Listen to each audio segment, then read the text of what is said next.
விஜயாவுடைய ஆட்டங்கள்லாம் இப்போ வந்து ரொம்ப அதிகமாக இருக்குது. ஏன்னா வந்து நம்மளுடைய பிள்ளை, நம்மளுடைய செல்ல பிள்ளை மனோஜ் வந்து நிறைய சம்பாதிக்கிறாரு. இப்போ வந்து திடீர்னு புடவை வாங்கி கொடுக்குறாரு, நகை வாங்கி கொடுக்குறாங்க. இது இல்லாமல் வந்து பார்த்தீங்க அப்படின்னா வந்து இவ்வளோ பெரிய வீடு வாங்க போகிறாரு. 3 கோடி ரூபாய்க்கு வீடு அப்படின்னு சொல்லிட்டுலாம் வந்து அவ்வளோ பெரிய பங்களாவை 3 கோடிக்கு மட்டும்தான் வருது அப்படின்னா வந்து அதை நம்பி வேற போய் வாங்குறாங்கிறதுலாம் நமக்கு எவ்வளோ ஒரு ஆச்சரியமாக இருக்குது.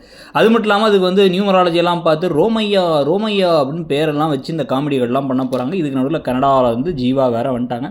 அவங்க மூலமாக சில பல உண்மைகள் முத்துக்கு தெரிய போகுது அப்படிங்கிறது தான் அடுத்த முக்கியமான திருப்பம். அதை விட முக்கியமான விஷயம் 30 லட்ச ரூபா பணம், 27 லட்சமாக இருந்த பணம் 3 லட்ச ரூபா வட்டி குட்டியெல்லாம் போட்டு 30 லட்சமாக வந்து திருப்பி கொடுத்தாங்க. அந்த காசை வச்சு தான் ஒரு பிஸ்னஸ் ஆரம்பித்தார். இப்போ என்ன பண்ணிட்டாரு, கையில் இருக்க எல்லா காசையும் சுற்றி கித்தி அதுக்கப்புறம் வந்து அந்த பெரிய சந்தோஷிக்கிட்ட வாங்கின காசு, அந்த காசு இந்த காசுன்னு சொல்லி கடன்லாம் வாங்கி இன்னொரு 30 லட்சத்தை ஏற்பாடு பண்ணி இந்த வீட்டுக்காரங்களை கொடுத்தாங்க. அவங்க அந்த வீட்டு காசை தூக்கிட்டு ஓடிட்டாங்க.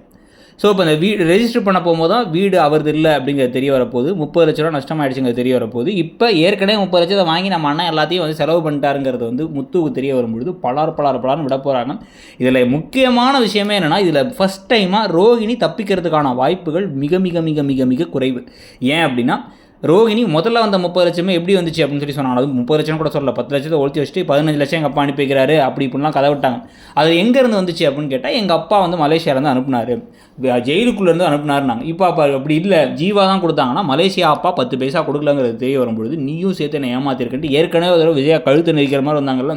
இப்போ அதை விட பயங்கரமான சில திருப்பங்கள்லாம் நடக்க போகுது. நடக்குமா நடக்காதா இந்த வருஷத்துக்குள்ளே, நீங்கள் என்ன நினைக்கிறீங்க?